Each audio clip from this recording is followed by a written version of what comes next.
ಸತೀಶ್ ಜಾರಕಿಹೊಳಿಯವರ ಪುತ್ರಿ ಪ್ರಿಯಾಂಕಾ ಜಾರಕಿಹೊಳಿಯವರ ಪರವಾಗಿ ಹುಕ್ಕೇರಿ ತಾಲೂಕಿನ ಮದಿಹಳ್ಳಿ ಗ್ರಾಮದಲ್ಲಿ ಅತಿ ಹೆಚ್ಚಿನ ಮತಗಳನ್ನ ಕೊಡುವುದರ ಮುಖಾಂತರ ಎಲ್ಲ ಸಮಾಜದವರು ಒಕ್ಕಟ್ಟಾಗಿ ಕೆಲಸವನ್ನ ಮಾಡ್ತಾ ಇದ್ದಾರೆ.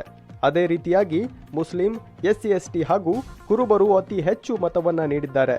ಚಿಕ್ಕೋಡಿ ಲೋಕಸಭಾ ಚುನಾವಣೆಯಲ್ಲಿ ಈ ಸಲ ಪ್ರಿಯಾಂಕಾ ಜಾರಕಿಹೊಳಿಯವರು ಎಂಪಿಯಾಗಿ ಬರುವುದಕ್ಕೆ ಹುಕ್ಕೇರಿ ತಾಲೂಕಾ ಬಹಳ ಪ್ರಮುಖ ಪಾತ್ರ ವಹಿಸಿದೆ ಎಂದರು.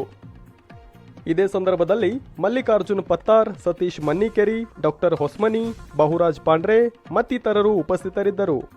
ಮದಿಹಳ್ಳಿ ಗ್ರಾಮದಲ್ಲಿ ಇವತ್ತು ಸತೀಶಣ್ಣ ಜಾರಕಿಹೊಳಿ ಅವರ ಪುತ್ರಿಯಾಗಿರ್ತಕ್ಕಂಥ ಪ್ರಿಯಾಂಕಾ ಜಾರಕಿಹೊಳಿ ಅವರ ಪರವಾಗಿ ಹುಕ್ಕೇರಿ ತಾಲೂಕಿನ ಮದಿಹಳ್ಳಿ ಗ್ರಾಮದಲ್ಲಿ ಅತಿ ಹೆಚ್ಚಿನ ಮತಗಳನ್ನು ಕೊಡುವುದರ ಮುಖಾಂತರ ಇಲ್ಲಿ ನಮ್ಮ ಎಲ್ಲ ಸಮಾಜದವರು ಒಕ್ಕಟ್ಟಾಗಿ ಬಹಳ ಉತ್ತಮ ರೀತಿ ಕೆಲಸವನ್ನು ಮಾಡ್ತಾ ಇದ್ದಾರೆ.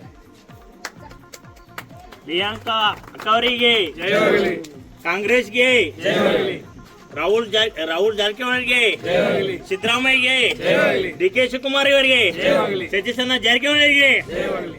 ಅತಿ ಸಲ ಹೆಚ್ಚಿನ ಪ್ರಮಾಣದಲ್ಲಿ ಸತೀಶಣ್ಣ ಜಾರಕಿಹೊಳಿ ಅಭಿಮಾನಿ ಬಳಗಾಗಲಿ ಕಾಂಗ್ರೆಸ್ ಪಕ್ಷ ಎಲ್ಲ ಹೆಚ್ಚಿನ ಪ್ರಮಾಣದಲ್ಲಿ ದುಡಿದ ಬರುವಂಥ ದಿನಮಾನದೊಳಗೆ ಅವರು MP ಆಗಲಿಕ್ಕೆ ಹುಕ್ಕೇರಿ ತಾಲೂಕು ಬಹಳ ಪ್ರಮುಖ ಪಾತ್ರವನ್ನು ವಹಿಸಿತ್ತು. ಈ ಸಂದರ್ಭದಲ್ಲಿ ಹೇಳಲಿಕ್ಕೆ ಇಚ್ಛಪಡ್ತಾ ಇದ್ದೀವಿ. ಮತ್ತು SC/ST ದವರು ಮತ್ತು ಮುಸ್ಲಿಂ ಸಮಾಜರು ಮತ್ತು ಕುರುಬರ ಸಮಾಜವರು ಹೆಚ್ಚು ಮತ ಇಲ್ಲಿ ಮದಿಹಳ್ಳಿ ಕೊಟ್ಟಿದ್ದಾರೆ ಕಾಂಗ್ರೆಸ್ಗೆ.